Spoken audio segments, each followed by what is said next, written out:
Welcome to TVBS Meeting Room, where we tackle global issues with a view from Taiwan. I'm your host, Wenqi Yu. Almost every foreign policy-focused think tank in Washington, D.C. has a program focused on China, Taiwan, and China or Taiwan. However, Global Taiwan Institute is the only one that's founded by Taiwanese Americans across different generations and takes a Taiwan-centered approach. Over the years, it's grown and attracted some of the top foreign policy thinkers to its orbit.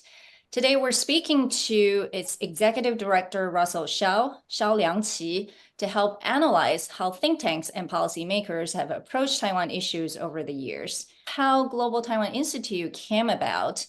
Taiwan is a very dynamic society, and cross-strait relations, as tense as it is and seemingly unmovable or unshapable, also has a lot of dynamics at play as well.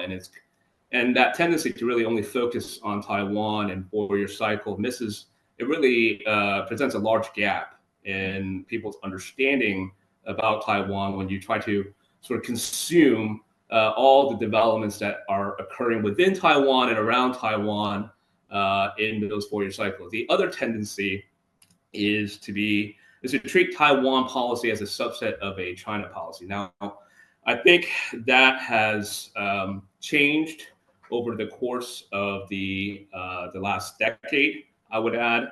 But I think my organization, as well as those who support a more robust U.S.-Taiwan relationship, understands and appreciates that Taiwan has its own intrinsic value. And the third and final, I think, tendency that sort of dominated the way in which Taiwan policy and issues were addressed in D.C. is, really a hyper focus on, defense and military issues.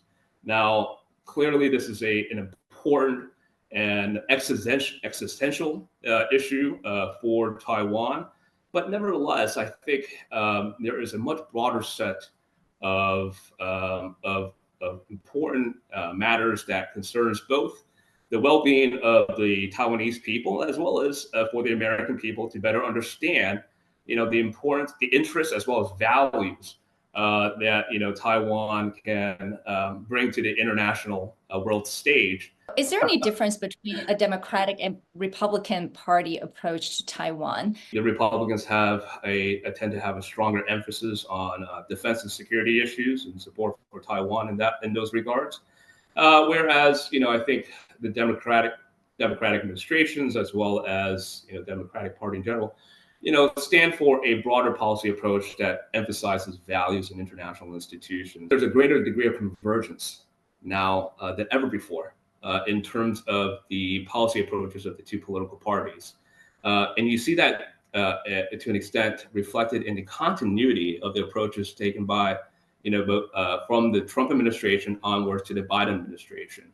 How do you think a second Trump administration may approach Taiwan differently, or maybe not that differently? Do you feel like there's still some more room for new and creative policies?